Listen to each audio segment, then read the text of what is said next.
Hey, Rocky Horror Picture Show. that's it. That was the last one I Yeah. saw. Okay. I was at a drive-in that my wife, Nice. I don't go to movie theaters, but, well, I should say that, I think I've been to movie theaters. All right, so it is that time. We're going to get started. Before we get into our regular council agenda, though, we do have a committee of adjustment agenda for this evening. Tonight's public meeting is being held under Section 45 of the Planning Act to consider a minor variance application. The application, which is titled A25-01, is for the property located at 101 County Road 11 within the town of Shelburne. And the purpose of this application, rather, is to request relief from zoning bylaw number 38-2007 to permit a minimum of 200 parking spaces and to permit a minimum landscaped open space in the front yard, which runs along County Road 11, 1.9 meters. I will now ask the clerk for the notice for tonight's meeting. Notice of tonight's public meeting was advertised in local media sources. Property owners within a 60-meter radius have received notification. Thank you. So as we normally do, we will receive a presentation from the town planner, Steve Weaver, who will provide a summary of the written comments that have been received. And then following that presentation, there will be an opportunity for members of the committee, as well as any members of the public who are here to speak on this issue, to ask questions or provide any comments. With that, Steve, I will turn it over to you. And thanks for coming despite the nasty weather. So I do have a few slides just to help illustrate the nature and purpose of the variances, and I believe we have a representative from the applicant as well online, should there be any questions. So you're familiar with the location of the subject property. Close to not quite 25 years ago, the No Frills was built over in the sort of southwest corner of the property under a site plan agreement with the town of Shelburne. You can see all the parking is located to the front of the building, and there's driveways on the west side off of County Road 11. Where the building and parking area sits now in the loading area behind, that was all treed previously. Back when the official plans were done and there was a natural heritage study for this area, it was determined that you can almost see the line actually in the mapping. There is a bit of a wetland area in the southeast corner of the site, and from there south is natural forest growth, and then from north you can actually see along the roadway how the trees are all lined up. It's relatively new growth vegetation. So it was determined through the town's official plan and zoning processes before the No Frills site was built that the wooded area does not require protection from a significant woodland standpoint. So those trees were removed, and the entire site, save for that southeast corner, is actually zoned commercial. And so the long-term plan has always been to develop the full site. Since that time, however, additional studies have been done to assess the natural environment of the site, and there was found that there is some bat habitat in the southeast part of the site. And the extent of development along the east side has been minimized to a Shoppers Drug Mart that will be added to the east side. And part of the purpose of this variance is to minimize the encroachment of parking over into the wooded area. That's not to rule out the potential fuller development of kind of the northeast corner of the site, and ultimately you can see that notch out of the property. That's where the fourth leg of the intersection of Ojibwe and Highway 89 is long been planned to go. Actually, before the subdivision to the north was conceptualized. But the need for that access would ultimately be determined if and when there is some further development goals for the site. And of course, at that time, we would have a better understanding of any potential impacts to the wetland, to the wooded area, to the bat habitat, and how all of that would be mitigated. So for now, we're just talking about a couple of variances for the specific Shoppers Drug Mart position itself. And if you go to the next slide, you can see the site plan for that. So the proposed new retail building is shown in blue, about 17,000 square feet for the proposed Shoppers Drug Mart. And the parking extension is just a natural extension to the east of the existing parking area with a very similar configuration. Within the middle, you can see that kind of grayed out area of the parking. That is where there would be a dedicated pedestrian connection through the parking area. We are still working with the applicant to determine the best location for connection out to what will eventually be a multi-use pathway along Highway 89. It is a bit of a difficult existing condition there to place a pedestrian facility. Right now, if you walk along the south side of 89, it's not a great spot to walk. It is wide enough. It's about a 2-meter asphalt strip that was put in when the Fieldgate improvements were made. But there is no dedicated sidewalk. So that's still under review through the site plan process, what the exact final form of improving that pedestrian connection over to Ojibway would look like. The goal here is to try and keep the pedestrian connection as far east on the property as possible without going directly through the wooded area, so that people don't have to walk all the way to the corner, come down to the Shoppers Drug Mart if they're walking from the subdivision. You can see that there are a number of parking spaces, both existing and proposed, within that hatched area at the top end of the site plan. That is a 14-meter setback required by MTO, where no buildings or structures can be located. The reason MTO requires those types of setbacks is to restrict anything that might be required functionally for the site or from a zoning regulatory perspective for the site to maintain compliance. So MTO doesn't prohibit the location of parking in that area, but they prohibit the location of parking that's required to meet zoning compliance. Gotcha. So this is very similar to the site kitty corner to this, where it was with the committee earlier this year. In that case, they designed the site to keep all of the parking outside of the 14-meter area, which is MTO's preference.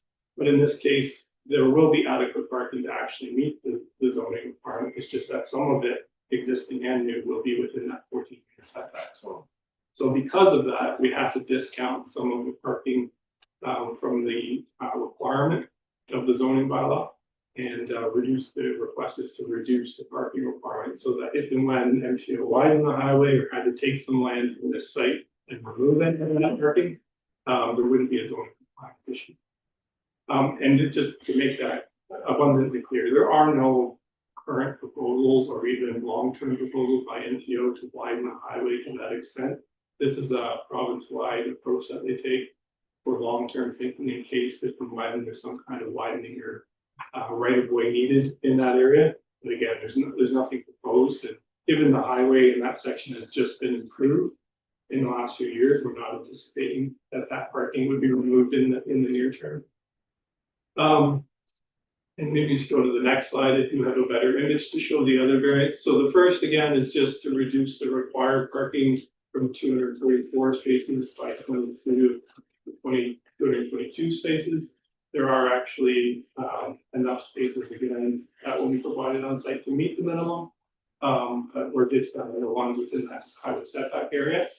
And the other, which I'll show you in a couple of slides, there's an existing planting strip along the northwest corner of the existing parking area. That was in accordance with the approved site plan. We pulled the old site plan from 2001, and it was shown that way. Yet the zoning from 2001 that it had to be 3 meters, so somehow it got designed and built that way. It isn't really an issue if you see it, from the corner on site, because there's a pretty generous grass area in the site triangle. So it isn't readily obvious, but there's a sufficient landscape planting strip. It may have been an interpretation back at that time that maybe some of the site triangle, because it had to be taken from the property, counted or something like that. But just to make that clear and recognize that existing situation, where the minor variance has requested a reduction to 1.9 meters just for that isolated area. And if you go to the next slide, you can see, again, these are the rationale for the parking variance. This is the north area again, shows the number of spaces there that would not count towards the parking required. And one of the conditions of the variance as well would be that a maximum of 22 spaces could be used for the seasonal garden center, which is something that Northwoods has had for many years. And those are the spaces immediately to the west of the existing store. The net effect of that would be, at minimum, 200 spaces would be available at all times on the property. But again, as long as those ones in the north end are there, even more than that are available. You'll see in the material that was submitted and attached to my report in your agenda package, they did actual surveys of the peak parking demand within the lot. And at no time was the no frills ever fully utilizing the parking. There's lots of parking there. And just from experience with Shoppers Drug Marts as well, the turnover tends to be quite fast at those stores. And people tend to use the cluster of spaces that are nearest to the entrance and don't generally, maybe once a year or so around the Christmas rush, there's extra spaces used towards the back, but most times you're not going to see full utilization of the parking areas. And next slide, again, there's the variance area. So you can see there's that pinch point because of the site triangle. The landscape strip is as narrow as 1.9 meters. But for the rest of the site, it easily meets the 3 meters. So the purpose of the variance would just be to recognize that existing situation. And next slide. So just a few conditions. So we are recommending that the minimum be established at 222 spaces. That would include, again, the barrier-free spaces. 4 of those spaces are required and 4 exist, and 2 more will be added with the Shoppers Drug Mart. So there will actually be 6, which exceeds the minimum requirement. That the notwithstanding the 14 meters setback, if MTO doesn't need that land, what we're saying is it's a condition that until they do, you have to keep those parking spaces there. And that no more than 22 spaces may be used seasonally from May to August for the garden center. That the landscape strip reduction is isolated to that existing area in the northwest corner. The site plan approval application is already in process and has been for quite some time now, nearing completion with some final submissions on that. And this area is also subject to the Ministry of Transportation permits for building and land use.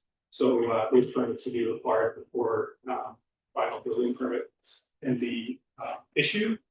And that's the final condition that the building permit shall be obtained. So we did circulate this and the site plan application to all the required departments and agencies.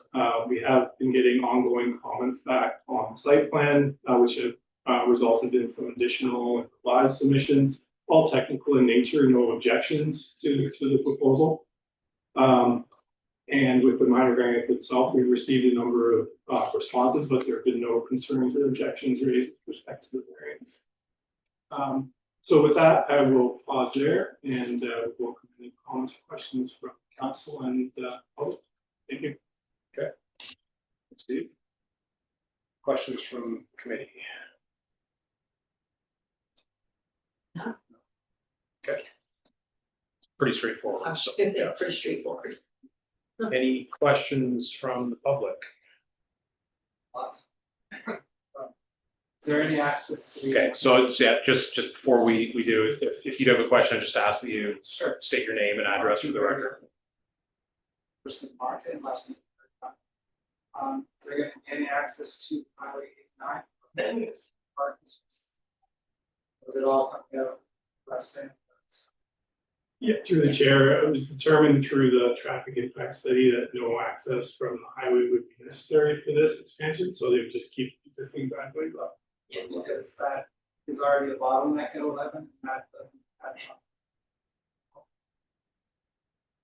So. I'm not sure why Shoppers Drug Mart didn't build across the street, but it's just. Strip mall. Rather than adding the environmental trees. Through the chair, I can try to answer. I mean, in terms of the access, that is all the jurisdiction of the ministry. And while we hope that the 4th leg of the intersection at Ojibwe will be built at some point in the future, because we do have a signalized intersection there. The ministry and the county agreed that the access can remain as is for this extent of addition. If there's additional development on the site, that would have to be reviewed again, but it really was a matter of the traffic impact study. For the purpose of the variance, we're not really here to debate access. This is only for the sake of the landscape strip parking. But we do appreciate that commentary and kind of the local experience. I think that was. The company that all shoppers Yeah, talking they're about, all oh, under- there's no frills, that's Yeah. why. It's on this side They're because, good, they Yeah. belong together. I figured that, that's the case. yeah, But the access is gonna be 200 parking spaces. It's possible. Over 100 more vehicles. entering. It's a bottleneck now, so it's gonna get worse. yeah, and the only thing I can add to that is that, again, they were able to demonstrate through their traffic study that the added volumes, even at peak hour and peak time of day, that the two driveways still operate within the parameters of the county and the MPO, the maximum delays and the traffic queuing and all of that, so that has been satisfied. Ultimately, there is a final permit process with the MTO that will confirm that, and that permit hasn't been issued yet, so can't say 100% sure that MTO signed off on that, but that is ultimately their jurisdiction. We can't, at the town level, require the opening of the other entrance or extension of the parking over to that area or anything like that, unfortunately.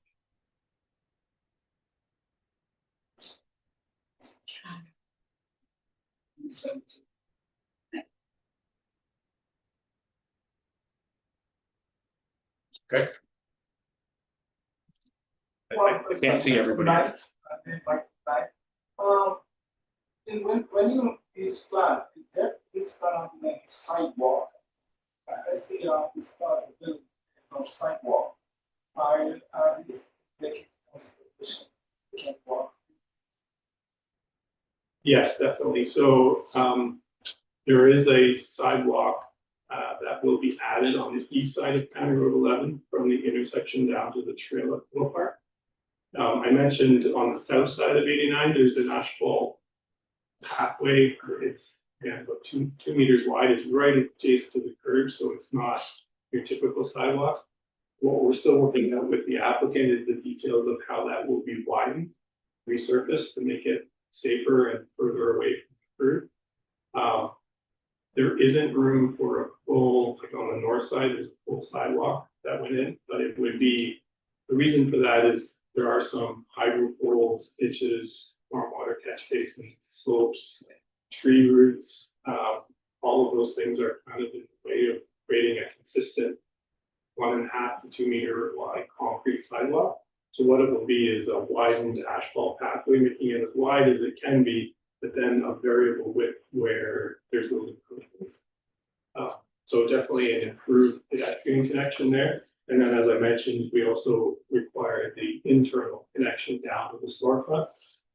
The idea to try and get people to cross if they're walking from the north at the signalized pedestrian crossing, and then walking minimal distance over to this pedestrian crossing and then down to the storefront. And then from there, there's a pedestrian connection over along the storefronts to the sidewalk that will be added at County Road 11. So it does allow a bit of a shortcut to the site and gets you further away from the traffic on Highway 1089.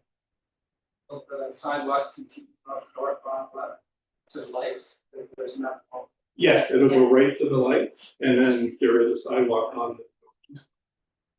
So, but I mean, right to the next set of lights. Past. No, well, Because long all of term, the people who are walking from yeah, that light, not the one. not as part of this development, but that is a discussion we're having. That's been a perennial discussion that is still ongoing with the county, so, yeah, I think we're. That's up there. There's something.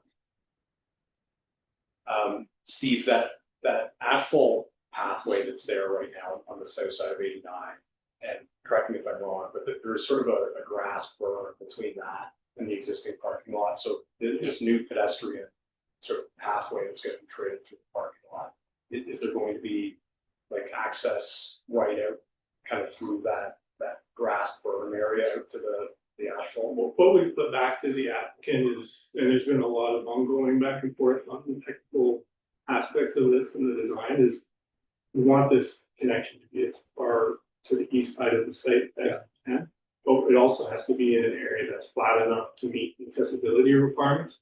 So there would be some regrading likely required. But it won't be through the existing berm along the existing parking lot frontage. Right. It would be as the parking lot's extended, Yeah. more likely in kind of the northeast part of that.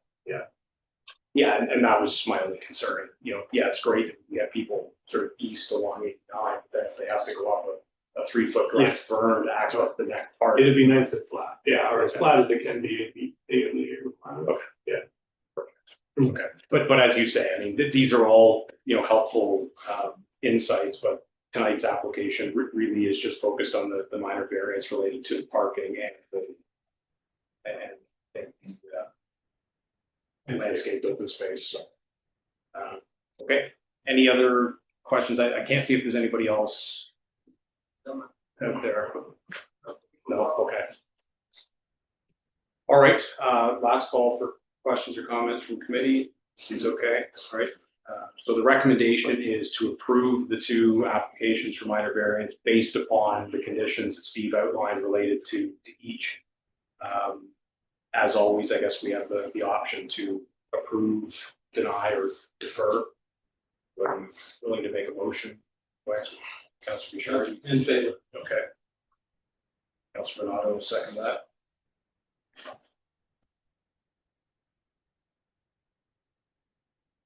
Okay, so the motion's been made to approve the 2 minor variance applications based upon the conditions the planner outlined. And in addition, the owner shall be obligated to obtain approval of the site plan from the town of Shelburne for the proposed development. Shall also obtain the required approvals from the MTO, and they shall obtain the building permit for the proposed building from the County of Dufferin Building Services. Right, all in favor? That's carried.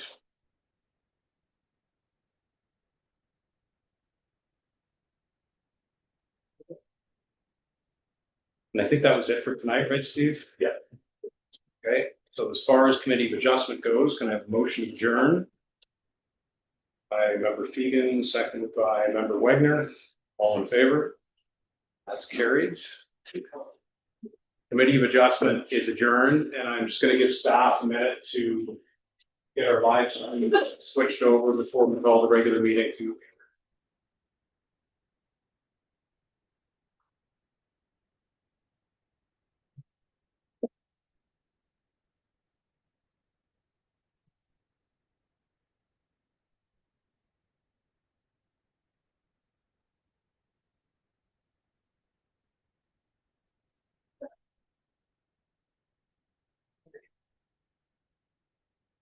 Yeah, exactly. Almost. This is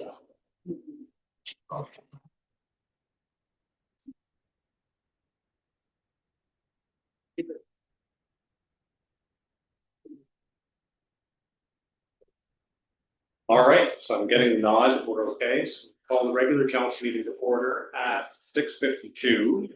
And as we always do, I would ask that if you're able, that you stand and join us for playing the national anthem. Just wait until the sad.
We would like to begin by respectfully acknowledging that the town of Shelburne resides within the traditional territory and ancestral lands of the Anishinaabe, including the Ojibwe, Potawatomi, Chippewa, and the people of the Three Fires Confederacy.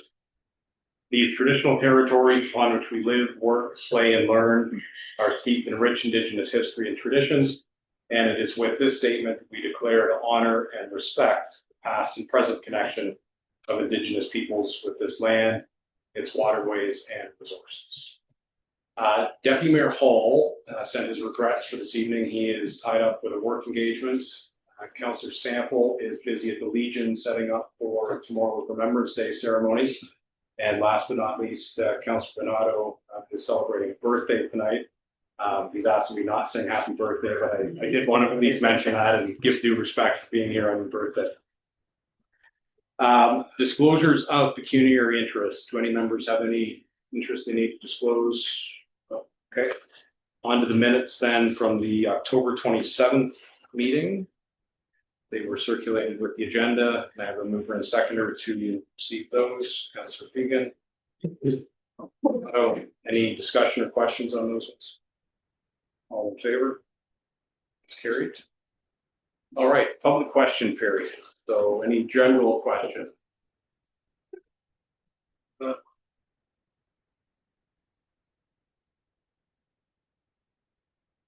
Yes.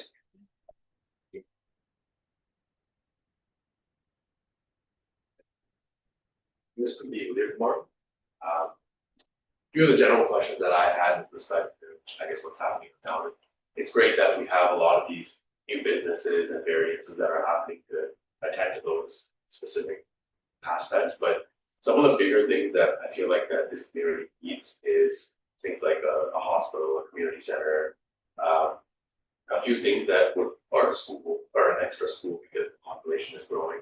A lot of these things are not really ever touched base on or expanded on, but we are growing in terms of, you know, random businesses and getting or pushing towards a bunch of different housing, and which is great for the population. But if the population only has housing, it doesn't have some of these basic necessities, it doesn't really push forward for anything, right?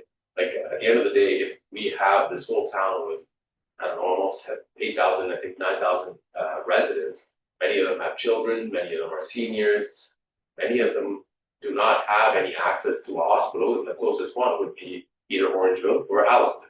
We do have a decommissioned one here, but the fact is that it doesn't make sense that it's decommissioned when the whole population of residents require that, whether it be somebody that's, I don't know, 80, 90 years old, or somebody like my son who is 7 weeks as of a few days ago. And unfortunately, I had to take him to the hospital because he has some breathing issues. And the fact is that when that happened, I had to go first to Orangeville to go to the go speak to a walk-in clinic. Go to the walk-in clinic tells me a specific answer. That answer happens to include the fact that, hey, you either try to resolve it in the way that we tell you, or, you know, it's going to be pretty hard for you to attend or go to a hospital because there's nothing close by. Now, we did get to go to the hospital, but that was great. I got to sit there for 12 hours with my 7-week-old. And the whole thing is that I don't understand why it would be not something that would be pushed when, you know, we are growing this community, but that's just one aspect, right? Like, it's great that we have so many parks built, but the fact is, like, yeah, it's a place to walk and it's a place for kids to play on slides or the water park or whatever it may be, but realistically, we have, whether it be middle-aged people or seniors that could use a community center, let alone these children that would maximize on something like that. But we've only been pushing specific things that are of, I guess, less value in comparison. Like, it's great that Shoppers is coming in, but we already have a pharmacy, and I'm not saying that we don't need another one, but we don't need another 15, I don't know, pizza stores or this or that, but we do need some of these things, right? A community center, right? A school, for example, I'm like, my kids are under 2, so it's a bit reasonable, but I just don't understand what I would do in a few years when I do have to send my children to school. Right now, I sent my son to Montessori. I just came back from there. It was about 40 minutes there, 40 minutes back because it's in Orangeville. It's unfortunate that there's something like that only there, but I'm not able to access something like that here. But the thing is, those are something, those are institutions and aspects that many people in this community are going to benefit from, right? There is a growing population here. There are people that are coming in, whether they're single, they're a newlywed, whether they have young children, they might have children that are older. But the fact is, like, I have neighbors that are sending their children to school in California. I just don't understand the concept of that stuff, right? So I get it that like it's not that easy to get some of these things done, but the fact is like we start off with a variance for Shoppers Drug Mart, but I feel like we have to look at a bigger picture of looking at what we can do for this community. And I just feel like there's a lot that's being overlooked, or maybe it has been looked at, but there isn't any viable reason why like we do not have these specific things that are required or should, in my opinion, be required. I've only been here for 2 years. If I've noticed it, I feel like a lot of other people have noticed it, right? Like I have a lot of community members that feel the same way, that stand by it, and they may not be here right now, but they are willing to voice themselves. And when it comes down to it, like, yeah, it's great. Like I came here, when I came here originally, I purchased the property in Emerald Crossing in 2021. Came here, there was nothing. Now we have a bunch of stores, this, that, it's great, I love it. Foodland's there, LCBO's there, Burrito Boys, etc., etc. But the fact is that it's great to have food, but I do also want my kids to have an education. They don't have an opportunity for that. Food is great, but I'm gonna have to keep them at home, right? Sorry, I missed your name. Proceed with it. Proceed. Can we answer? 476 Blackshare. I'll go through one. So you actually just answered one of the questions I was going to ask, and it was how long you've been in town. So- I've only been here for a minute. Yeah, and that's fine, and I kind of suspected that it was a reasonably short period of time. I mean, I think one of the things, if you talk to anybody who's been here, you know, for many years, what you'll find out fairly quickly is that, you know, this council, previous councils have done a lot over the last 10 years, let's say, to really start to invest in earnest in providing the sorts of services that are needed to, you know, provide the amenities that this growing residential population require. Now, the problem is this council has certain limits in terms of jurisdiction as to what we have authority over. I wish we had the authority, the jurisdictional authority that a lot of people think we do when it comes to schools and hospitals and healthcare facilities. The reality is we don't. The Shelburne Hospital was closed, what year was it? Back in 1991, 92, Early 90s. early 90s, and it wasn't by choice, it was fought by the residents of this town quite vigorously. But it's a Ministry of Health that controls it through, and it was decided that Orangeville was the only hospital that was required for this area, and they shut it down in the 90s and moved it down there. If you want to get a hospital up here, suggest you contact the Minister of Health, Sylvia Jones, who's our MPP, and talk to her. She's the one that has the authority through her caucus to do things like that. We can't. No, which is fair, right? But at the end of the day, And the same thing, and the same thing for schools. We don't have authority over schools. The school boards are Duncan Wellington Catholic, which is down in Brampton, Peel. They run the Catholic school board. We don't even see the trustee at election time up here, never mind anything else.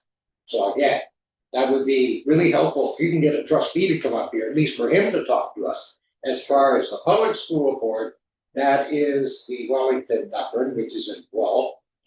They have, I think, forecast in the future a fourth school. We have 3 currently in town, one outside at Primrose, which is nearby as well, which handles the rural.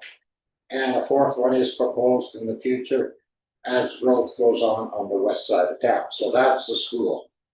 Now, as far as the community center you're talking about, that's expensive. Very expensive. Okay? Taxes. We have to be careful in our percentages of what we can do with our taxes. Now, I've lived in this community for pretty close to 70 years. Okay?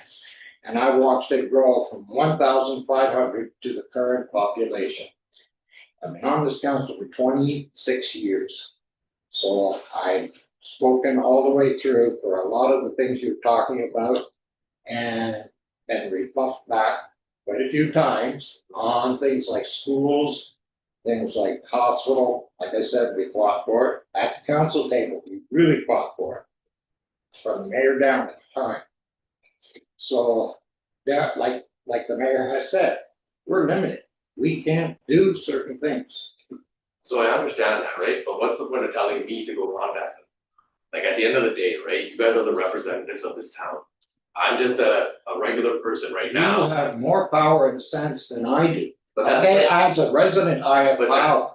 If you have these people you speak about that are nearby and want what you want, they have to get together. The more people that get together and speak to an MPP, the more chance you will get something happening.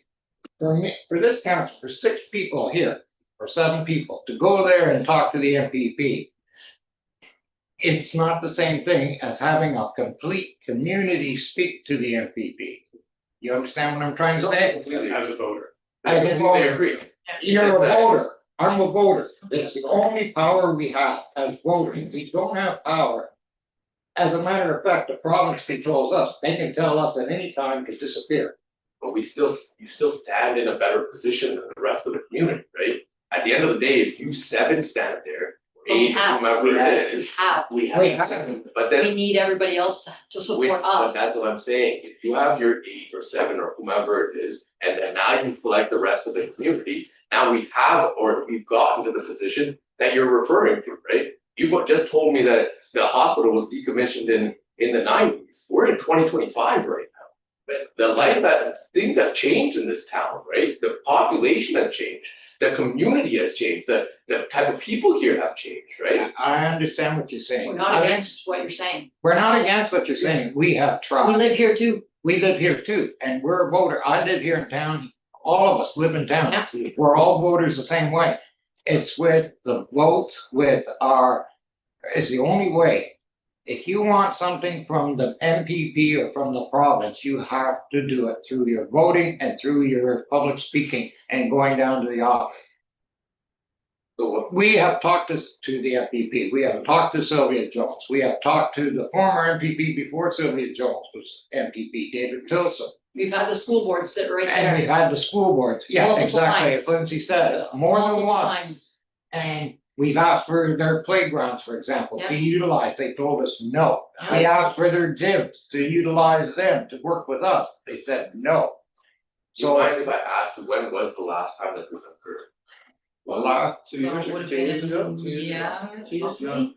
I think they had a presentation 2 years ago where they had said that until they get to a point. Yeah. Where population capacity exceeds the number of schools. Yeah. Because the school population from year to year, sometimes they will have a surplus of spaces, sometimes they'll be at capacity or above capacity. They didn't want to build a new school until they were consistently above capacity. Okay. Yeah. Okay, so for example, there will be years because of the number of kids and where they are in age. Sometimes there'll be 800 kids up at the high school. Other times there'll be 1,200 kids up at the high school. The difficulty is in terms of both education and health. There are funding formulas that are designed through the 2 ministries, so Ministry of Education, Ministry of Health. And they dictate, when a new school is warranted. In terms of the healthcare one, yet despite the fact that the community has grown significantly since the early 90s when the old Shelburne Hospital was closed. Getting a hospital back in Shelburne, I think, I'll just be perfectly frank with you, is going to be an impossible task in the near future. Because when they made that policy shift in the early 90s to close these smaller hospitals and create these regional health hubs, that's the way they designed all of their funding. So Headwaters Healthcare Center in Orangeville, they're undergoing, constant growth projections. And the ministry's funding is all geared towards that regional hub. There are other areas like Markdale that are smaller communities that do still have a hospital, and it's sort of a different approach they've taken up there. But because we are in kind of the GTA area, that's the way they decided to proceed.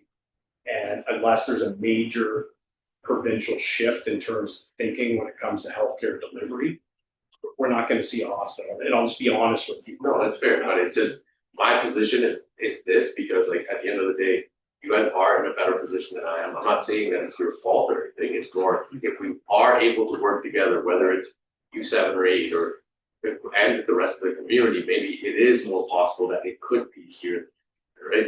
If I'm dealing with something like this, and I just had a kid a month and a half ago, there's other people that are dealing with this stuff, right? And at the end of the day, you've seen the weather, you've all driven, you know how it is.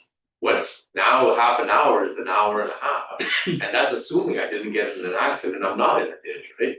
So we're looking at a few of these things, so that's why when it comes down to it, it's not why isn't council doing anything, it's why can't we work together to move forward to obtain these things, because at the end of the day, we're getting all of these extra things, it's great, I'm not even complaining.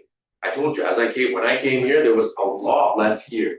Now I'm content because I'm 5 minutes away, walking distance to a new plaza next to an older plaza that was just built 2 years ago.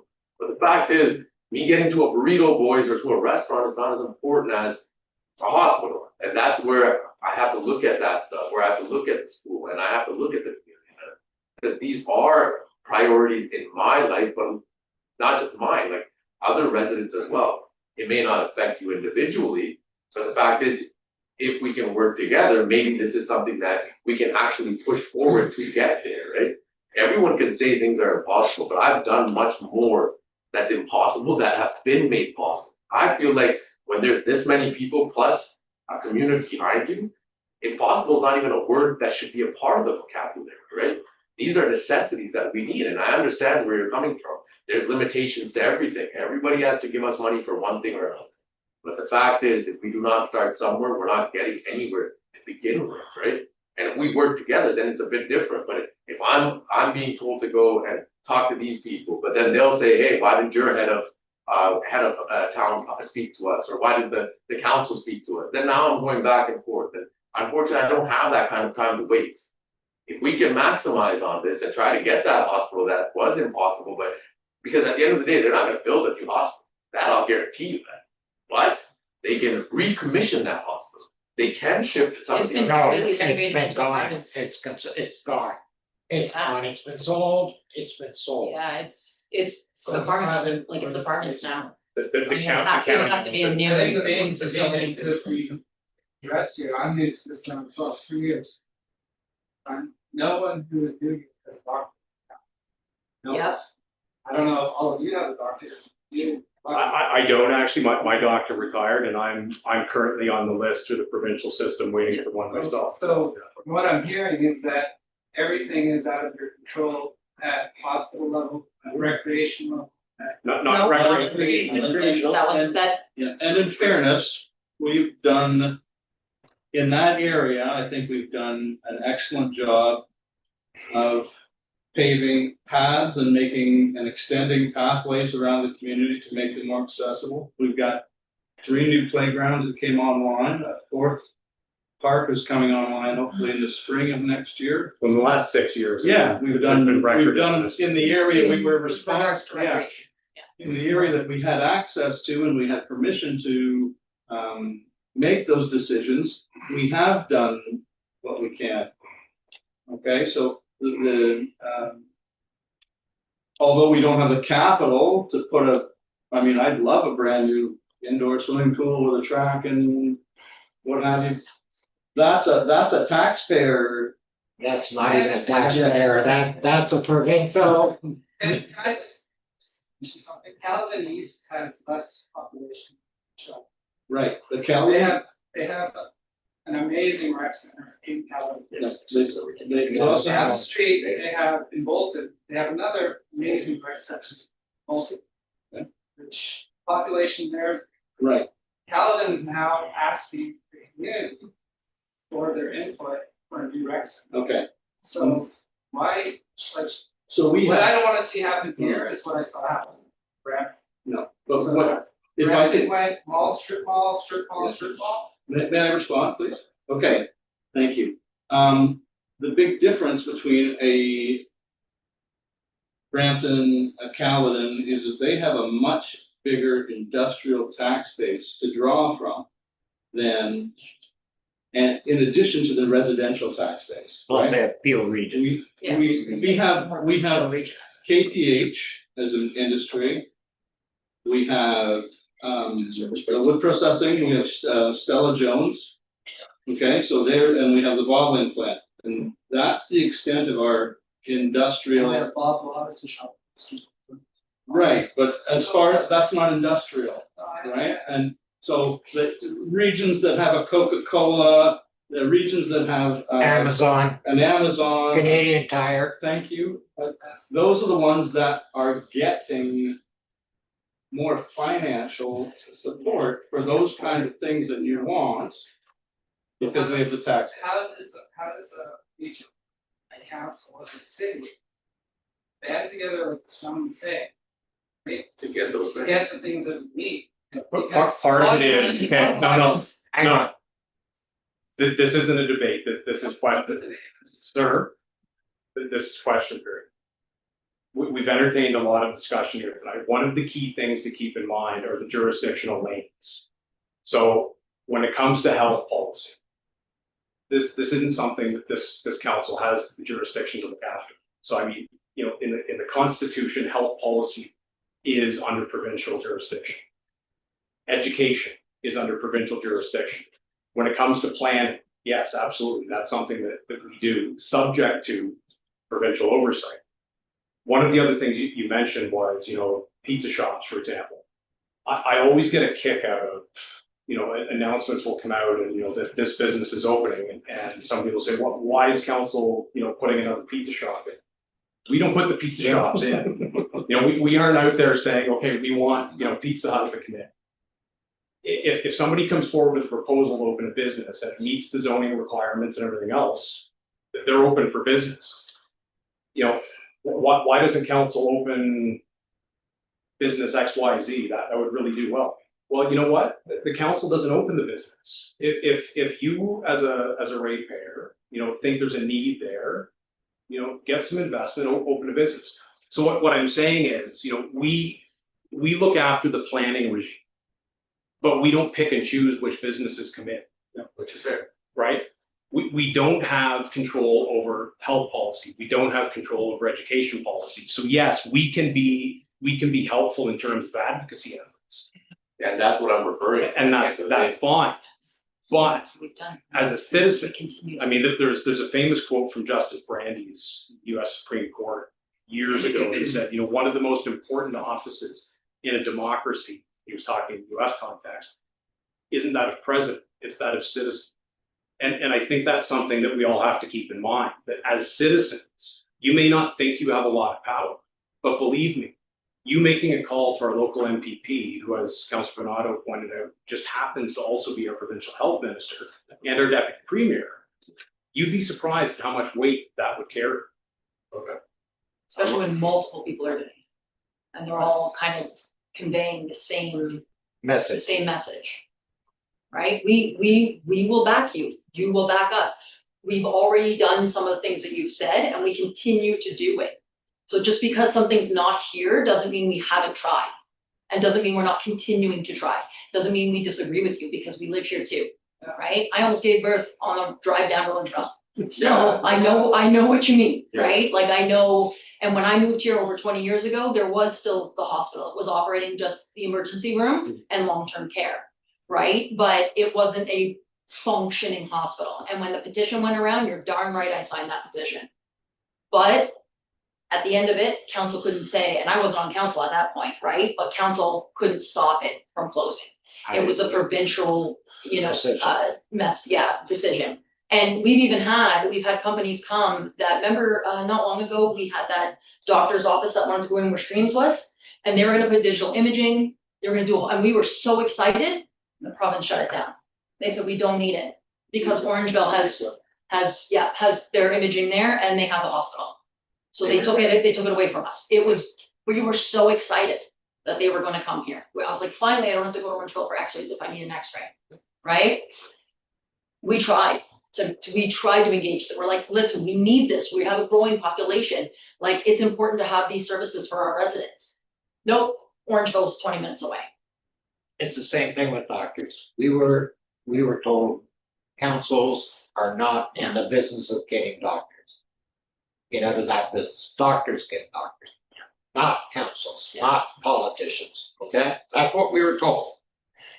Yeah. Because I was on council when we were going around trying to get doctors into where the current Mount Lloyd is and the doctors in there. And we actually worked in the Mount Lloyd, painting and doing things and setting up those offices. But we were told that's not our business. Get out of it, okay? So Stay away. So we've done a lot of what you're talking about.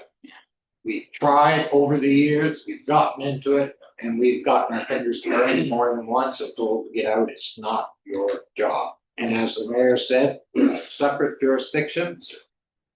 And you do your job, which is to look after what you're mandated to look after as a council, and stick to that. Leave the other parts to the province. And even since I've been on 26 years ago, the powers of this council have been curtailed quite a bit. Okay?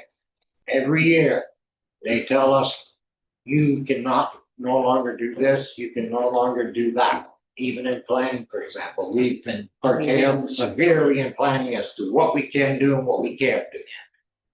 So like I said, if the province says you're done, you're no longer, we don't need councils in the town of Shelburne, there won't be a council in the town of Shelburne. One final example I'll give, and then we've got to move on, we've got a big agenda tonight, but in terms of the power of citizens, the issue of a truck bypass in Shelburne has been something that councils have pushed for 50 years. Or no, 20, Well, 26 years, but But yeah. there's some record of it going back, Yeah. yeah, more than 50 years ago. And for most of that 50+ year period, there was very little action. A couple of provincial elections ago, for whatever reason, it started to sort of surface. During the campaign, it was something that people were talking about. And in the last 5 years, I mean, not saying there's a bypass coming tomorrow, but in the last 5 years, find that the province is listening, and we've made some significant progress on that. My point is that councils can push issues, for 50 years and not make any progress. Once provincial politicians realize that there's a bit of a groundswell in the community in terms of support for a particular issue, that's what's going to move them. So it's council working sort of hand in glove with the community to build that momentum. So I mean, I appreciate what you're saying in terms of working together. I think all of us are committed to doing that. It's just, we have to know what level of government is responsible for what, where we have direct influence in creating policy, where our role is more of an advocacy. So the two big ones that you pointed out, yeah, we're here to help advocate, but we need that groundswell of citizen support as well to help push those things. So that's fair. So I appreciate that. So Mayor, before you close up, I just want to say one thing. I would like to see council, you the mayor, the school board, have a turnout meet there in terms of getting all these politicians, the different workers in the turnout to see and to hear the voice of the people in the community. If you go around and speak to the majority of the residents in the community, that's what they're saying. All of what these gentlemen are saying, and even more.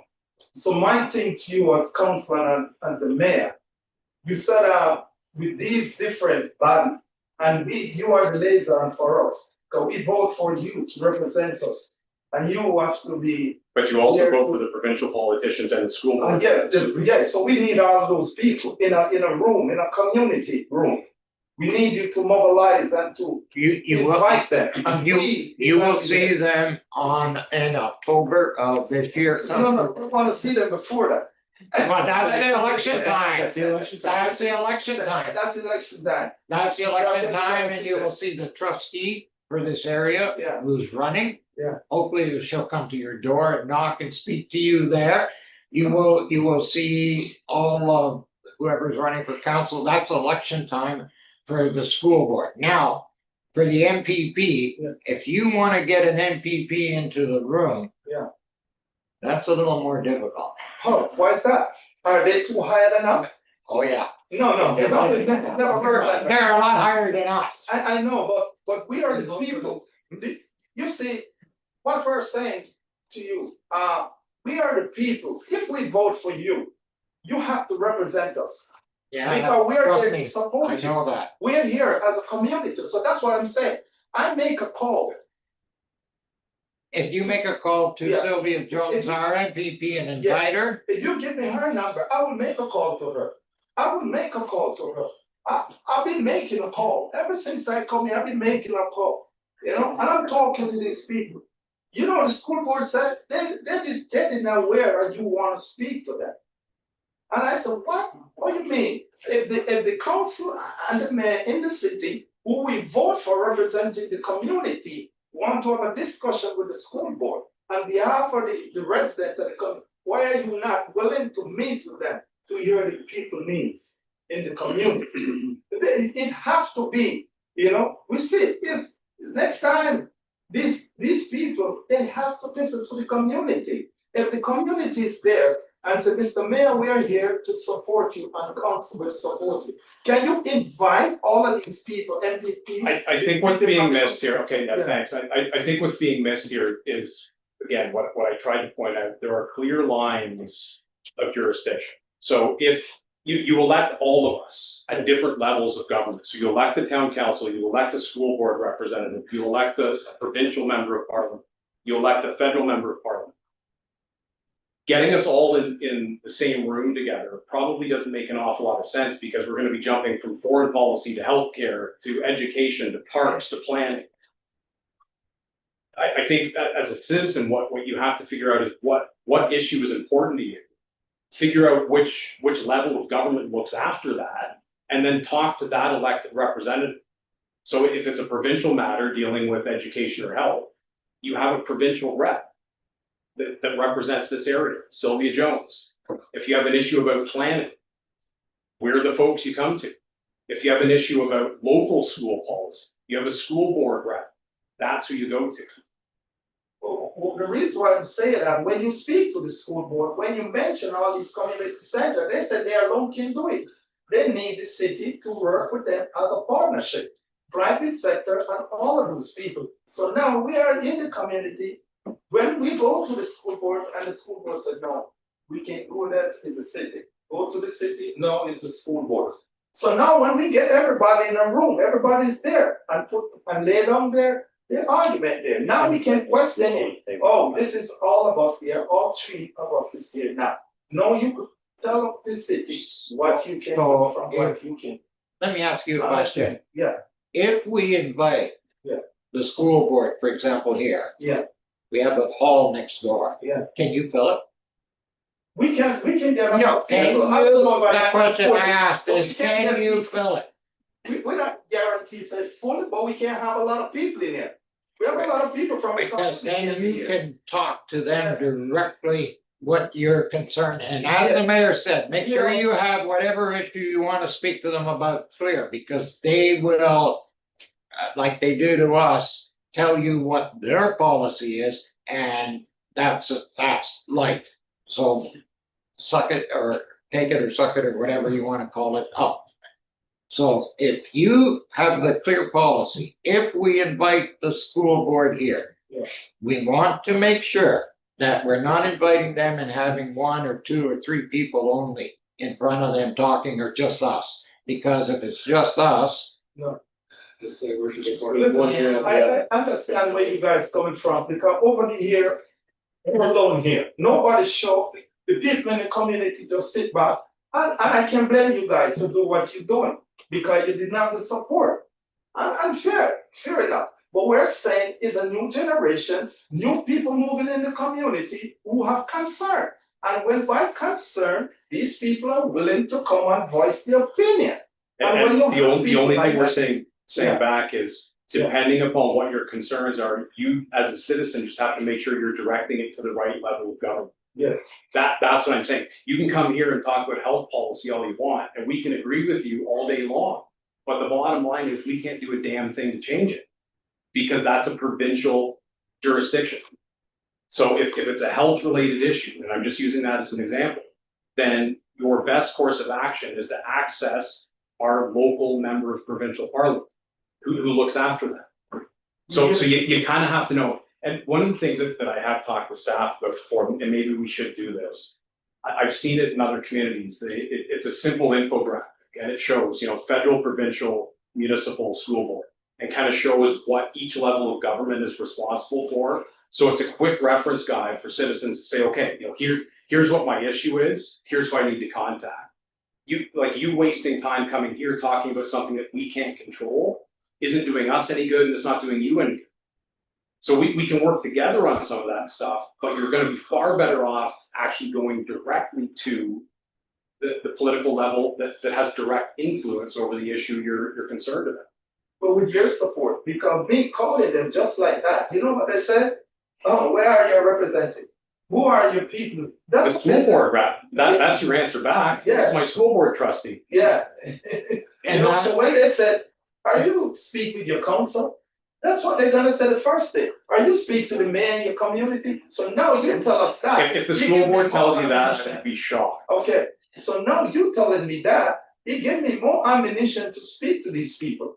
Because I said, yes, I've been to council meeting, this is what the mayor and the council said. Yeah. Exactly. And I can hold that, so now we have something to work with. Yeah. You know what I mean? And to move forward, all we need is your support.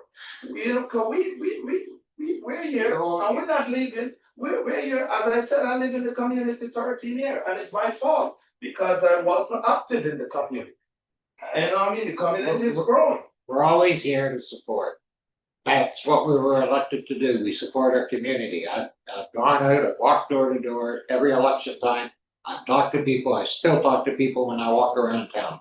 We're always here to support anybody in the community. I don't get quite as far as where you may be living or where you're living because I don't have the walking abilities I used to have years ago, but I do it. Okay, I still walk out as far as I can and talk to as many people as I can. Even when I go out shopping, my wife won't shop with me anymore because people talk to me for hours on it. But leaving that aside, we're always here to support. But like the mayor said, we have limited powers, and the way sometimes even when they bring us here, we're told their plans, and that's the way life is. So again, as the mayor said, contact your local trustee. If you want education, ask her to come to council. She's supposed to come here, she should come here every now and then and tell us what's going on, I think so. but she doesn't. We don't see her from time to time, If we request.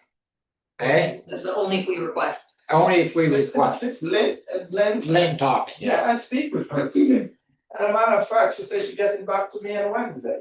Cause she's going to a council meeting and choose tomorrow. In Guelph. So, Yeah. because I'm speaking with her, and I told her the same thing I just tell you.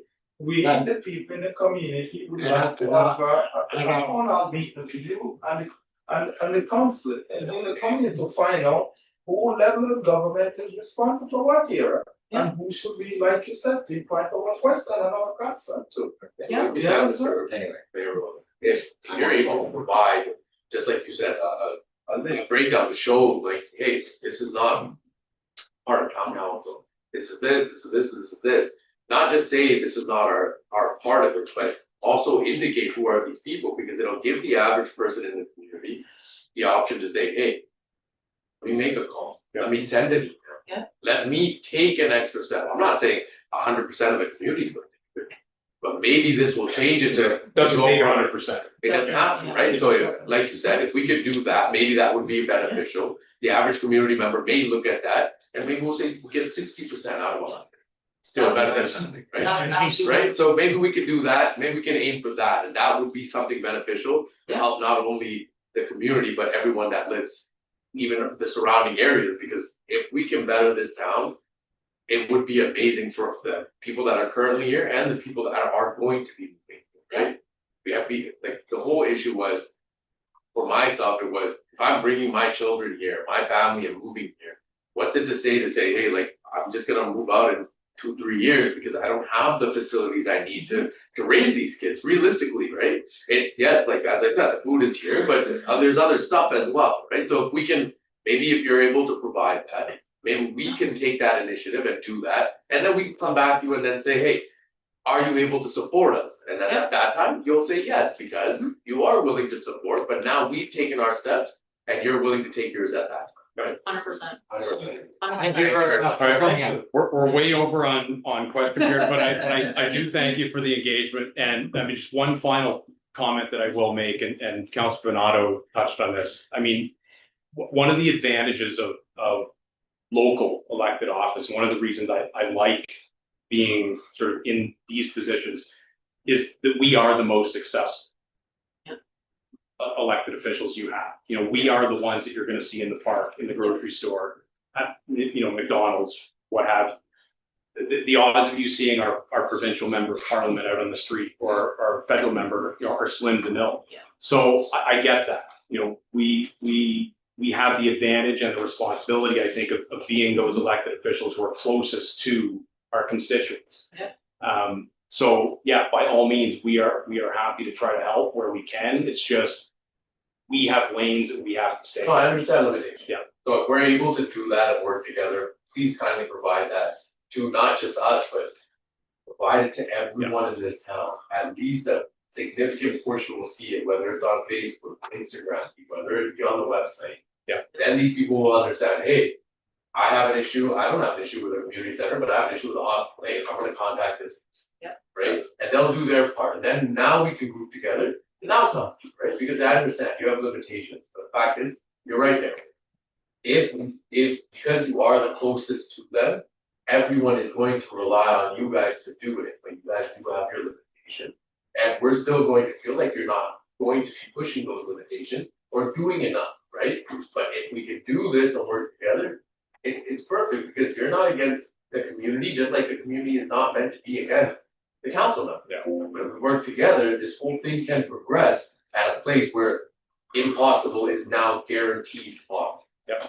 Right. If you have time, by all means, stay for the rest of the meeting and kind of get a bit of a flavor of some of the things that we do typically deal with on a weekly basis. So thank you. I appreciate that, thank you. Thank you. All right, moving on to presentations, and so we do have one proclamation for this evening and a request for a flag raising. So the proclamation is for the International Day for the Elimination of Violence Against Women, and it reads as follows. Whereas November is Women Abuse Prevention Month, and November 25th is the International Day for the Elimination of Violence Against Women, and whereas violence is the greatest gender inequality rights issue for women, girls, and gender diverse individuals, our community is committed to ending femicide and all forms of gender-based violence. And whereas femicide rates are on the rise in Ontario, with over 37 femicides in Ontario since November 26, 2024. And whereas 37 different cities and towns in Ontario had a femicide occur in their community last year. And whereas Indigenous, Black, South Asian, and Southeast Asian women and girls continue to experience high rates of violence, including femicide. And whereas men's violence has taken the lives of women and girls across the lifespan of femicide victims in the 2023-2024 femicide list, ranging between the ages of 2 months old to 89 years old. And whereas this month and throughout the 16 days of activism against gender-based violence, we acknowledge our community's support of the Wrapped in Courage campaign and commitment to ending gender-based violence. And whereas there is an urgent need for greater investment and action to end gender-based violence in our community and throughout Ontario by all 3 levels of government. And whereas a Wrapped in Courage campaign flag will be raised during Women Abuse Prevention Month in recognition that the courage of a woman alone is not enough. It takes an entire community to end gender-based violence. Now, therefore, I, Mayor Wade Mills, on behalf of this council, do hereby proclaim and declare that November 25th, 2025 shall be known as the International Day for the Elimination of Violence Against Women in the town of Shelburne, and urge all citizens to recognize this day by taking action to support survivors and becoming part of Ontario-wide efforts to end gender-based violence. So the request is for the flag to be raised on Monday, November 24th, and we're going to do that at 11:30. Okay. All right. Okay, any council inquiries for this evening? Oh, Councilor Bernardo. This is for a question for Jim. I note that, the leaf collection is coming to an end on the streets. We aren't doing any more in the built up areas because even with the plows today plowing, I saw a huge amount of leaves on the side of the road where the plow had sort of collected up on Park, for example. So are we still gonna continue it? Because leaves are still falling. Then we've had a really late, Yeah. for whatever reason, leaf fall this year. And the last thing we need is our water mains plugged up with leaves because of the collection stopping. And you know what I'm trying to say? Yes, through your worship, any leaves that are still out there, we're still gonna wanna try and catch up with those, like you mentioned, our stormwater catch basins. They'll just plug over and we'll have to go out and deal with it in an emergency situation if not. So, but, yeah, officially the program for bringing them out to the street, should be coming to a close, but if there is still leaves out there, we'll still have to make passes. Weather dependent again, weather isn't looking too favorable until at least Sunday. It's supposed to go back up to about 7 then, so we'll play it by ear with the weather, but yes, we definitely would like to get more off the street. So we're not plugging those catch basins out. Okay. And the other question, have we got something in the way, looks like this year is gonna be one of those years with a lot of snowfall. It seems to be going in that direction. Fire hydrants has always been a concern of mine every year with residents snowboarding and plugging them up. And even sidewalks is the other issue, and I know that's a bylaw issue, but at least the fire hydrant, we're still gonna be able to clear them during the winter time as the snow banks get high enough so that Yes, firefighters are leveling it out. Through your worship, we do have staff on that during the winter too, so we have one echo that with utilities, it's just dedicated to them. And we don't have to take operations backhoe there as well. So when it gets to that level, we have a one, if not two people that go out, that'll detect or find them and then guide the operator through that, so. And Hopefully we don't get to that this winter, but it's a good possibility. And if anybody's listening, please don't blow your snow onto a fire hydrant or a sidewalk or the road. That's not where we want your snow. Use your lawn. Through your worship, we do have notices too that for social media that we're going to put out again, with blowing snow onto the streets and keep fire hydrants open as well, so. Yeah, I just noticed this morning, I'm walking my dog and I don't get 2 feet in front of a driveway that someone's blowing it all over the sidewalk.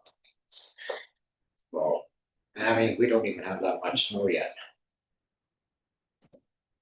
If I could just add on to that, Jim, in regards to removing the snow as well, I know that we started, I don't know of any other times that we're doing it, but we started removing the snow for accessible parking. I just want to make sure that that's going to continue as well. Yes, through your worship, yeah, that is still a priority on staff when they're out making the first passes, they open up right to the curb line there as well. Thank you very much. So, good.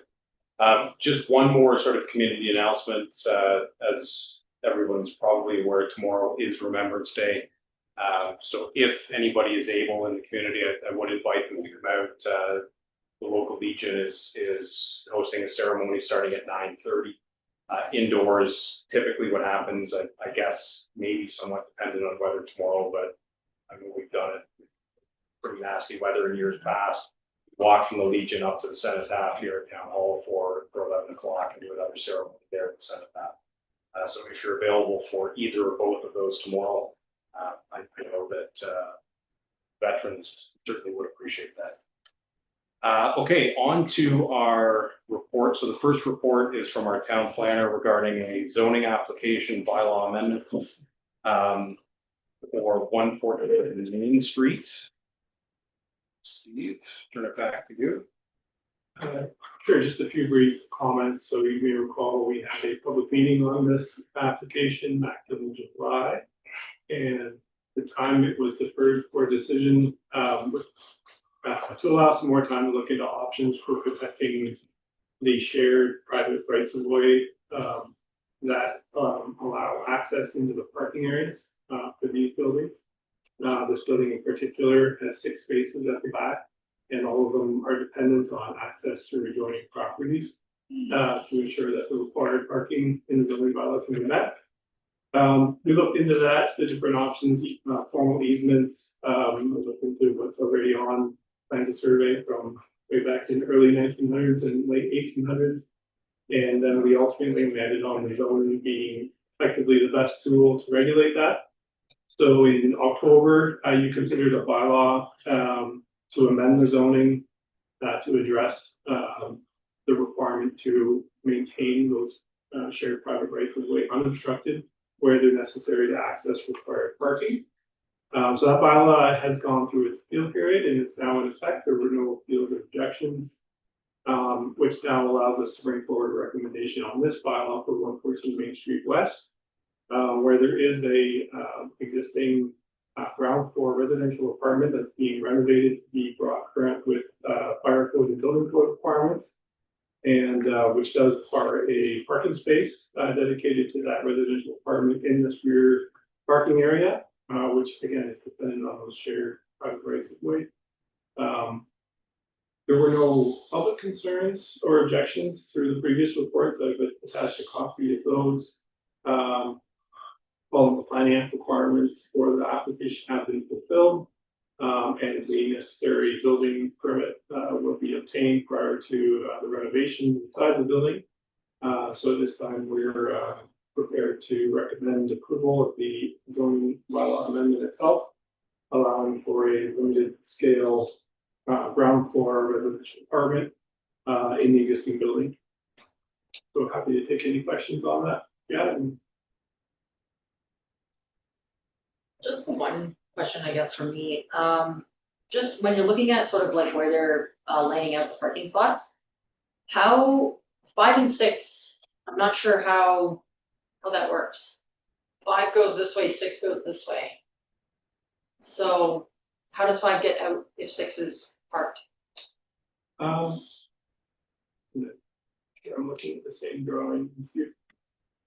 It's sort of the image, I guess, on page 506. Yeah, that was extracted from the planning report that was submitted, Yeah, but in fact, yeah, I see what you mean there. yeah, All of the spots are actually aligned the other way. gotcha. All- Okay, because I'm looking at this and Yeah. I'm like, that doesn't make any sense. No. And we raised that in Sure, our, that's the applicant, very first drawing, which shows the overall site plan prepared by the architect. Yeah, It shows that all the parking spaces are created okay, side by side so that there's no, one doesn't obstruct the other. Because you're right, Okay. it wouldn't make sense. to Yeah, have 'cause I one that's blocked off by the other. thought that they were supposed to be kind of, and I'm looking at this and I'm like, no.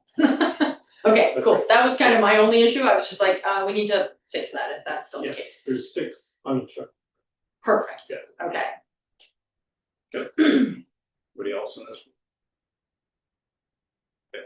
So the recommendation is to receive Steve's report and provide for reading and enacting bylaw 48-2025, which is a bylaw to amend the original zoning bylaw to provide the rezoning as necessary.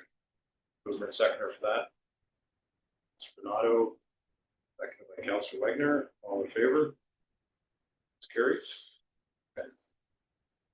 And Steve is up again, this time for the subdivision final acceptance for the Highland Village developments. Yeah, thank you, Mayor Mills. We do have a couple of representatives from communities here, I believe, as well. Susan Paula. And they're available should you have any questions that I can't answer, but I think this is pretty straightforward. So this subdivision has been built over the course of the past few years. It's actually been completed for a couple of years now. And over that time period, we've just been working with Tribute to ensure that all of the maintenance periods for the various infrastructure and landscaping and other land that will be conveyed or has been conveyed to the town and will become assumed by the town for maintenance has stood up to what the town standards and expectations are. Throughout that time, there's been a series of inspections and site walks, and there were repairs made as needed. And we're now at that point where the subdivision can be turned over to the town. And what that essentially means is that all of the roads, the park block, the stormwater facilities, the underground services, the drainage facilities, the walkways, the national environment and drainage block at the back, and the access road around the storm pond would all be that's fully assumed by the town. There is a sanitary pumping station that the town's been operating for the past few years as well, since really the first building permit was issued. That though was under maintenance, where the developer was responsible for any repairs or maintenance and upkeep. But that has now passed all the maintenance periods and is ready for municipal assumption. So the town will continue to operate it, but fully under the town's purview to do any future repairs or anything like that.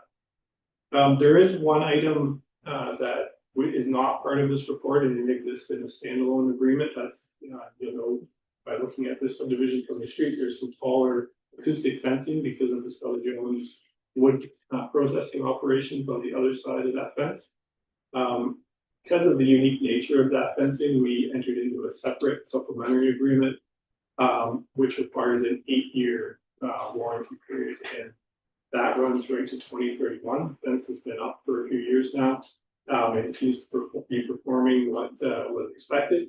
There have been tests and engineering certifications about that fencing, but it will run several more years before the town is satisfied that it's durable, that it's staying intact, and that any repairs, if needed, have been made prior to assumption. At that point, again, that's several years from now. Ultimately, that fencing does turn over to the homeowners for ongoing maintenance and repair, but there are easements that are registered in favor of the town should any homeowner fail to, do their maintenance or replace the plant panel or something happens over the long term. The town then has the authority to fix it and charge that back to the resident. But again, so far, no major issues have been identified with that fencing after the first few years.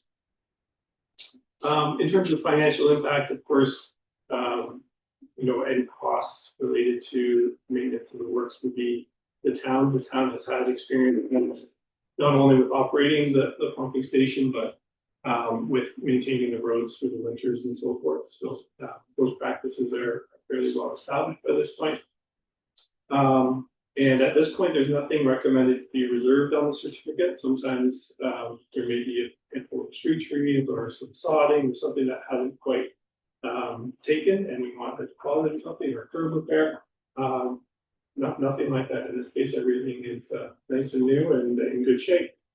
I will highlight just for everybody listening that one thing that this does mean is that with the park block being turned over to the town, it allows the town to then consider its timing for what it might invest in the playground and other facilities that might go in that. And so stay tuned for hopefully more to come on that when funding allows. Excellent, that was my question. So the question on the park I have, Steve, is it at a level where once it's turned over to the town, we can actually do something with it? Yeah. Because when I drove by there, We both were through. it didn't look like it was that level. Like, grade wise, Oh, yeah. Well, there is that pathway that runs through it. And as you get closer to the stormwater pond, there's an open space area in the park that grades down to that storm pond. But south of that pathway, there's a relatively flat area that we have all the concept plans and designs that show what would fit in there. Multi-use court, playground.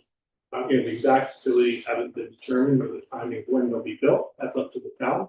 But we have a facility fit or concept plan that shows what's possible. And then my other concern is stormwater pond, with the park being right there nearby it.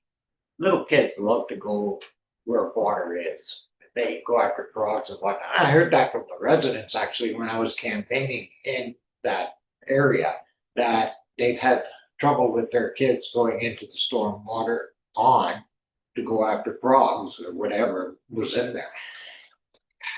And with the park being right there, I'm a little concerned. Is it our responsibility to fence that off? Is it Tribute's responsibility to fence that off? And then again with the residents, can we fence it off so that it's, what's the name of the street going in there? I forgot. Oh, Henderson? Henderson, Or yeah. Barnett? Barnett, sorry, yeah. Going in there, can we fence it off alongside of Barnett so the kids don't go down into that stormwater pond? I just have a bit of a concern that I don't want a child drown on my conscience. Well, that was reviewed and considered fairly extensively during the design process, and ultimately what would be referred to as a landscape approach was taken for the stormwater facility. That's the current practice that most municipalities have adopted, or at least urban municipalities, where you maintain frontage, you try to maintain eyes on the pond and good access. As a chain link fence, not going necessarily keep people out and might actually hinder a restaurant. So that approach was decided back when this subdivision was designed, and so if the town does opt that it wants to fence it because they have safety concerns, that would be a cost. Like at Walters Creek, we always thought nobody would go in there and then they go skating on the pond. We ended up having to put a fence up, and if you go look over at Greenwood Crescent, I see more kids in our stormwater pond down there doing stupid things than anything else. Landscaping, unless you put thorn bushes in there, you're not going to keep them out. It's just curiosity, it's just children, that's the way they are. Yeah, and as I say, I don't know that a fence will do that either. It does make it harder to get in. There's no perfect solution that's checked all the boxes, but again, we did our homework on looking at the different options for that. And a warning sign was posted. The landscape will become thicker and more mature over time, but part of this will rely on, eyes on the pond, eyes on the park, eyes on keeping community safe, and that was part of the design right there to try to keep it under a watchful eye so that if somebody does do something they're not supposed to, that it gets reported to the town. And, of course, fencing could be considered in the future, but the idea was to try and do it by other ways. That's, I guess, the aim to do. Anybody Future else? developments, we make sure that the developer puts a fence in. Pardon me? So for future developments, we make sure that the developer puts a fence. It's the only, we can't go back now. No, I know. It's our responsibility, but. Or a ways off, or parks can be developed. Yeah. Anyway. Yeah, Super soon, but- Penn State, up to your annual budgeting and development charge revenues and those sorts of things. Hopefully there won't be any more frogs in that pond. Kids will stay away. Okay, well, if there are no more questions on that, so the recommendation is to just simply receive the report and then to approve the bylaw, which authorizes the final acceptance. Go ahead and make that motion, Councilor Donato. Councilor Bishardi, second. In favor? It's carried. Are you sticking around for the DC discussions? Okay. All right, so the next two reports deal with development charges bylaws. The first is sort of general DC charges bylaw. Steve, I'll let you address that one first. Sure. So we, as you may recall, was here from Henson to present the draft rates and the development charges background study. The notice has been given. The public meeting was held, and the development charge background study was made available for the required timeframe. What this would do in terms of the first bylaw is repeal and replace the 2020 bylaw for general services. The reason for splitting the two bylaws out into the two categories is that should the town develop another funding strategy for the wastewater treatment plant itself, which is the largest capital project by far identified in the development charge program. It would allow a simple amendment or it was fully funded repeal of the wastewater services bylaw. It also paints a very clear picture for developers in the community, how much of the charge is related to the wastewater treatment plant itself, and that does constitute the majority by far of the increase in development charges. So just to put a finer point on that, under bylaw 45-2025, which deals with library, parks and rec, protection, which is police and fire, development related studies, so things like your official plan updates, the development charge study itself, master plans, those kind of things, public works services and roads and related services. Those charges are about 20,000 per single detached lot.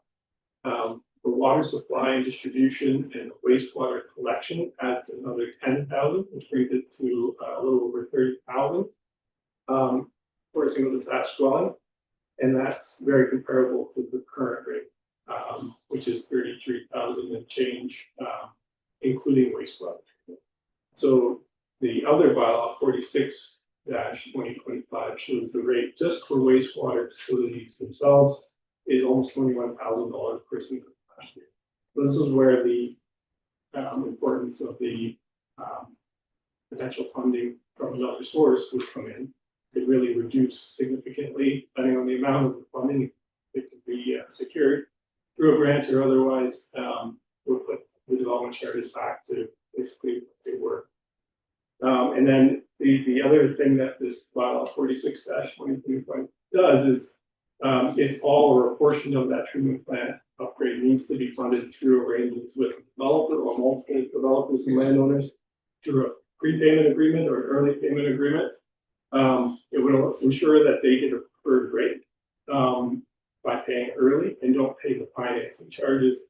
And it also avoids a situation where the developers who participate in that, if any, wouldn't be essentially paying to allow others just to piggyback on that with no additional cost. So the finance rate is an extra 7,000 approximately for a single detached dwelling, and that would make sure that everything is properly adjudicated amongst the prepaying or front-ending parties and those who might benefit from that once the treatment plant is upgraded. I think that's one of the main things I wanted to highlight. All of the other aspects of the development charges bylaw terms and clauses are essentially the same as what we already have, except where the development charges act has been amended. If I can give you one example of that, recently a provision that came into effect is that the town could collect development charges at the time of building permit, and they've recently changed that for residential uses. It's not just rental, not just affordable or anything like that, but all residential uses to the time of occupancy. So that does defer a bit of a cash flow issue. And as I mentioned, the rates are structured here for the wastewater treatment plant to allow for consideration of an earlier payment or prepayment. So just to give you a sense of where the legislation is going versus what the bylaw is providing for. So in my opinion, the bylaws are ready for adoption, and there is an appeal period and a notice provision following the adoption of the bylaw, and that runs its course with no appeals, then they would essentially be in effect as of the date. Okay. Any questions for Steve on either one?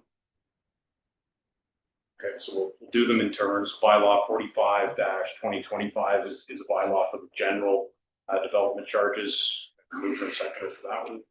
Vegan, Councilor Surety. In favor? Opposed? That's carried. And 46-2025 is the specific development charge bylaw with respect to wastewater. Mr. Fegan again. Surety again. Second. All in favor? Carried. All right. Okay. Great. Thanks, Steve. Safe drive home. We're gonna have a big brush. All right, next report is from our treasurer, and it's our third quarter financial report. Drive safe. Thank you. Carrie, over to you. Thank you, and through the mayor, this is the regular quarterly report that you're just seeing. I don't have anything abnormal to point out. The main reason that I need this motion passed is so that we can close the year with the transfers to farm reserves. And something that staff are looking at is a delegated authority bylaw that we're proposing soon. And one of the things that would be in that be this transfer to and from reserves so that we don't have to annually pass this motion. But in absence of that byline yet, we need to. Still need it. Yeah. Okay. All right, so can I have a motion to receive Carrie's report and to authorize the treasurer to transfer to and from reserves as necessary at year end to close finished projects and set aside unspent funds collected from taxation to complete unfinished 2025 projects in 2026. Otto, seconded by Councillor Fegan. In favor? Carried. Okay. Next one is another report from our treasurer regarding the 2026 water and wastewater budgets. Thank you, and through the mayor, this is a different way of doing water and sewer budget. With the Strong Matters Act, it was decided that the water and sewer budget has always been self-contained and separate from the tax levy and the tax rate. The water and wastewater rates are done through a study, a consultant, and are usually updated every 5 years. So the rates essentially are already reset by a bylaw. And for that reason, the water rates have always been contained with what we project usage will be and utilizing the rates that were set out in the bylaw. So this report does give the 2025 versus 2026 base and meter rate increases. I've also pointed out a couple of the highlighted items within the operating and capital budget. As council is aware, we are still waiting on to hear word on 2 separate grant applications that we have applied for the wastewater control plan. And I've also provided a summary of the reserves for water and wastewater, where we would are estimated to open the 2026 calendar year as well as end. And I've included in the report the actual pages that you would have normally seen in the budget document, as well as Schedule B from Bylaw 69/2023, which sets out the rates right out to your calendar year 2029. So when we present to the public on November 24th, I will still include a couple of slides in that slide deck that will speak to the water and wastewater rates. But essentially, this report here is adopting what we've already basically adopted, passing the bylaw. Okay. Questions for Carrie on this? Okay. All right, can I have a motion then to receive the report and to approve the 2026 water and wastewater operating and capital budget as presented? Keegan, second by Councilor Wagner. Favor? Carried. Okay. All right, next up is report from our Director of Legislative Services clerk regarding our committees of council review and transition. Jennifer, do you want to speak to this one? Sure, can we just give some brief background? Sure. Through your worship. This report provides an overview and recommendation regarding the town's current volunteer committees of council and proposes a transition toward a new volunteer engagement model. Volunteer committees have long contributed greatly to the town. Over the past 2 years, participation in forum challenges increasingly limited community effect. Some committees have not met for an extended period of time. Town staff, particularly through the creation of a new position as noted in the report, have assumed greater responsibility for events and programs. With the addition of staffing resources, many initiatives originally led by committees are now successfully managed by staff work. For example, Santa Claus Parade and Kennedy event are now town events. However, they still involve volunteer members of the community. Legislative committees such as the Accessibility Advisory Committee will be met once the population threshold of 10,000 is reached through the census. In 2026, there will be a new census, a survey sent out. There are surrounding municipalities that have transitioned from formal committees to community conversations or working group models. For example, the County of Dufferin dissolved its DEI committee and formed a staff-led equity working group. The town of Warrenville participates in county-led DEI initiative instead of maintaining its own DEI. These models focus on collaboration, flexibility, and ongoing. Staff are recommending a transition to a new approach with a volunteer and great engagement structure built on volunteer opportunities for town-led event projects, ambassador roles for community representation, partnerships and collaborations with community groups, and the county. We're hopeful this new approach will make it easier for residents to get involved in ways that fit their schedules and interests. As noted in other financial impacts, committee budgets in the draft 2026 budget will be reallocated to support community events and communication initiatives. This approach is consistent with the 10-year financial plan, which notes that community reserves will not be replenished once they've been utilized. In summary, this transition reflects the town's evolving needs and volunteer capacity. It continues to value community involvement, but in a more flexible, modern format. The goal is to enhance engagement, reduce barriers, and strengthen collaboration with partners. Happy to take any questions. Question?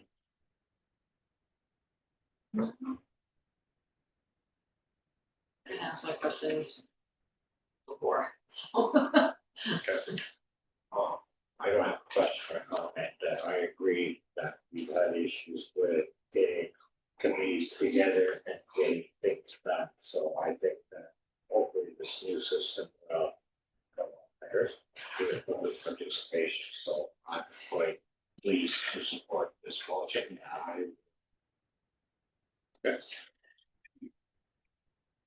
Also second. Yeah. Okay. Having served on a number of committees where quorum has been a challenge, to say the least, I think this is a better strategy. Yeah, and I mean, as Jennifer pointed out, I mean, I don't think our experience in this community has been unique.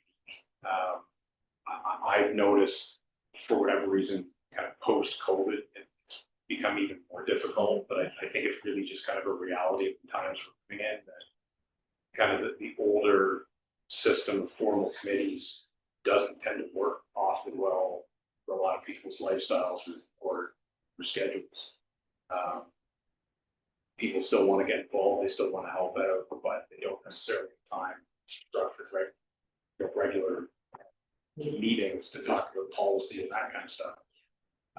So I think it's worth a shot. Worst case scenario, I guess we find out that this model isn't the best either, and we can look at something else. But I do think, recognizing that something isn't working and being willing to shift to try something new is important. So I'm happy to support it. So we do have the motion moved by Donato, seconded by Guichardi. We're receiving the report for directing staff to dissolve the following committees effective January 1st, 2026. That would be the Arts, Culture and Heritage Committee, Canada Day Festival Committee, Diversity, Equity and Inclusion Committee, and Economic Development Committee. And that a new volunteer engagement and participation structure be developed and implemented by May of 2026 to ensure continued volunteer opportunities and involvement. And the council, perhaps most importantly, thank the committee members that have been a part of these committees for their contributions and dedication. All in favor? It's carried. All right, and the last report is really, I think, Jennifer, just some housekeeping stuff. So it's a bylaw to authorize town to enter into an agreement with Televote, which is the online voting system that we've used for the last 3 cycles. That's correct. Okay. For the municipal elections that are scheduled for next fall. So we'll make that motion. Councilor Wagner, second by Councilor Bernardo. Any questions on that? Okay, all in favor? Carried. All right, any notices of motion for this evening? Okay, communications. Councilor Bouchard. Number 3 and number 4.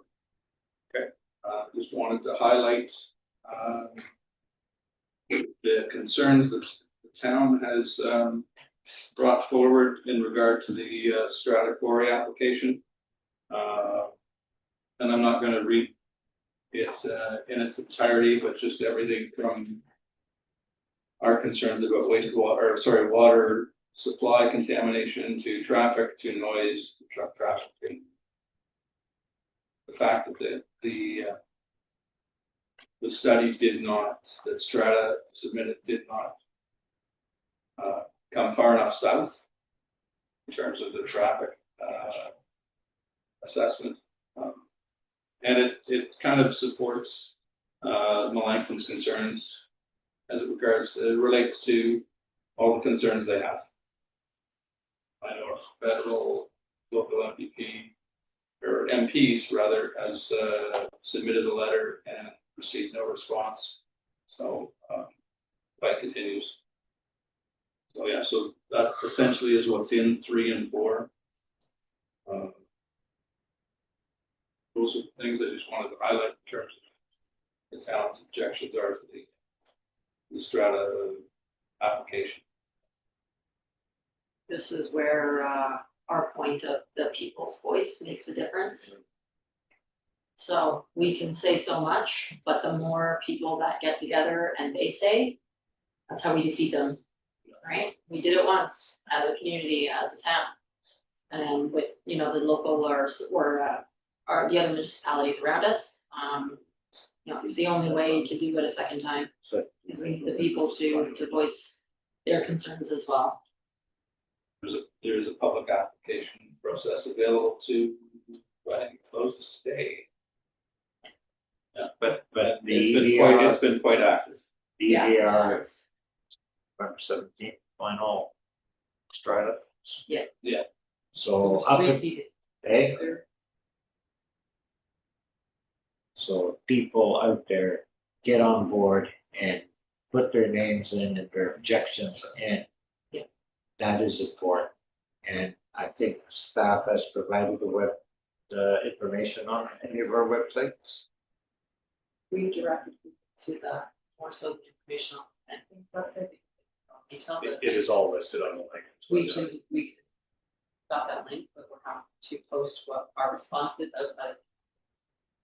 That would be great, because people will know from our reply and our concerns that we are out there and, not just, but the need is for people, as mentioned, more voices that get out there, the better we can play this, because the amount of water they want to take will basically dry up our wells. It's crazy. It's absolutely crazy. And again, this is kind of what we do, right? We're advocating for our community and on behalf of the people, but we need them to also advocate, so it's a partnership. The other thing is, get a hold of our MPP as well. Yeah, no comment. Okay, number 6, I wanted to pull as well, that's the letter from Minister Bethlen Balby, the Provincial Minister of Finance, which came to me on Halloween. Announcing the update to the 2026 OMPF funding, and Carrie, if you could you just explain that for us? Thank you, Mayor. So that's the letter that we always anxiously wait for, and sometimes the budget precedes the letter, which Steve did again. So we are receiving another 58,500 compared to what we got in 2025. So what I've done in the budget is shown that as an actual line and taken the difference back out of the tax stabilization reserve that need to use. So two other changes that have happened, with the budget since we presented to council was, got CDRC budget and Lindsay found a duplication for us. So we've combined all those adjustments and used the tax stabilization reserve to offset. Some of them added, some of them took away. So the budget that we voted to public will still be the 5% tax rate increase, and the only line that fluctuated in order to accommodate those changes was the transfer from the tax stabilization. And then I just also wanted to remind council that tomorrow, November 11th, is the last day wish to amend the budget. Have a day tomorrow to put in that amendment, and then the mayor has 2 days to veto that amendment. Chooses to do so. Just a reminder. I don't anticipate doing that. So at that point, then the budget would be deemed adopted. We don't have to vote on it. No, And I love it. That's because the mayor gives. Yes. It's the mayor's budget, he gets the blessing. Yeah, but we're still going to the public. Yes, Yeah. yes, absolutely.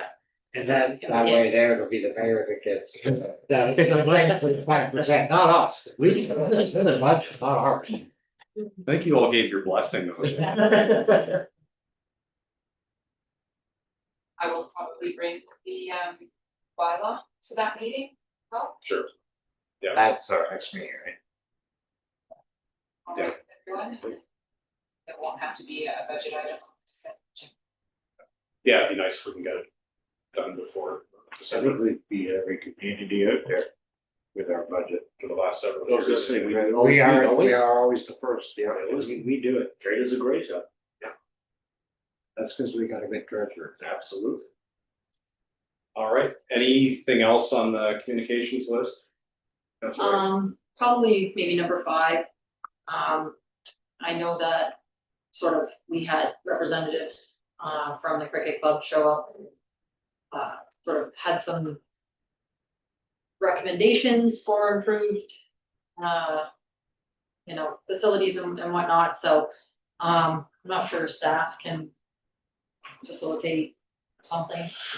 But I don't know, cause it's not, I guess it wasn't really in the budget, so. through the mayor and staff, because we've had now 2 clubs with similar requests, staff coordinated me. Yeah. So that's probably a good idea, and in that way, we're not doing something that the other club doesn't appreciate and then having issues with that. So, I just wanted to speak with regards to, maybe they might be upset that they're not seeing anything, but that's because, yeah, there needs to be a little bit more work done before we decide on, actually getting some stuff implemented, so. Thank you, and then, maybe just number 8. It's kind of, as we know with housing prices and, the markets out there right now, I think that possibly this could help just with getting some people into homes instead of, staying on the rental market, and, I mean, it might never happen, but at least we could try and support it.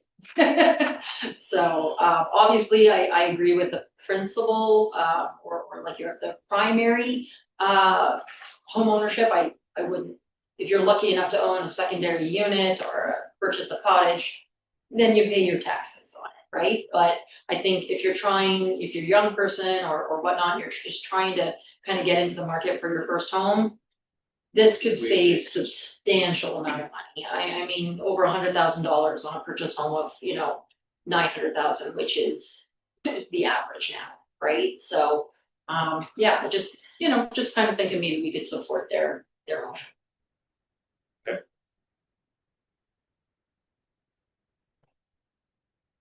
That would be great.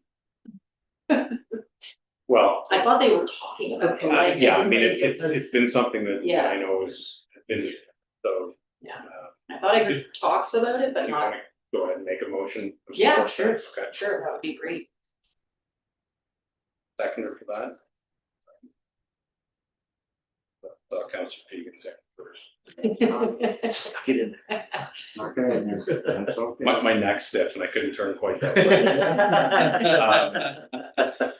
All right, okay, so, yeah, so it'll just be a motion of support for Yeah. Bradford, West Gwillimbury's. Did they send it out to our? We'll go ahead and just add our voice to support it then. Yeah, but they sent out to the MPPs and, That's very, very recent then. Yeah. Yeah, okay. The annual update as well. Yeah.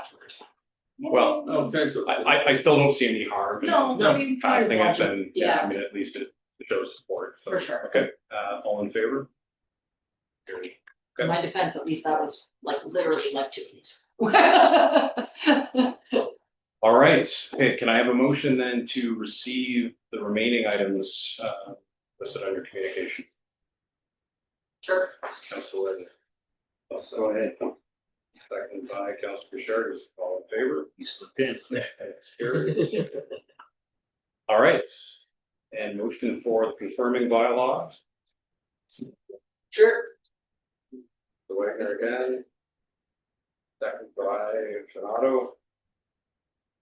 Okay, in favor? And a motion to adjourn. Anyone but you. Moved by Donato, seconded by Wagner. There you go. All in favor? Carried. Those in the Thank gallery, you it's an all. ongoing joke that I'm usually the one who like adjourns the meeting, so I feel like people are gonna be like, she never wants to be there, she's always like, you know, adjourning the meeting. I don't know why it is, just when we get to that point, I tend to. Yeah.